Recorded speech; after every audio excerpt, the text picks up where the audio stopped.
દેશ એક ચૂંટણીના પ્રસ્તાવ પર શિક્ષણ મંત્રીની પ્રતિક્રિયા। શિક્ષણ મંત્રીના મતે આવનારા સમયમાં ભારતના વિકાસ માટે અનેક નિર્ણય, વિકાસના કામો અટકે નહીં અને નાણાંનો વ્યય ન થાય એ જરૂરી છે।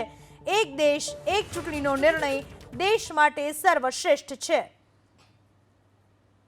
આદરણીય નરેન્દ્રભાઈ મોદી સાહેબ દેશને નવી દિશા તરફ લઈ જઈ રહ્યા છે, ત્યારે દરેક નિર્ણય આવનારા સમયમાં ભારતના વિકાસ માટે ખૂબ મહત્ત્વના થવાના છે। ત્યારે આજે વન નેશન વન ઇલેક્શન એટલે કે એક જ સાથે એક ઇલેક્શનની અંદર તમામ પ્રતિનિધિઓ ચૂંટાઈ આવે, જેના હિસાબે સમયે સમયે ચૂંટણી ન રહે, સમયે સમયે આચારસંહિતા, વિકાસના કામોની અંદર પ્રોબ્લેમ થવો અને નાણાંનો વ્યય, આ બધું જ દેશના વિકાસની અંદર જ્યારે પ્રોબ્લેમ આવતો હોય ત્યારે વન નેશન વન ઇલેક્શન દેશ હિત માટે સર્વશ્રેષ્ઠ નિર્ણય છે।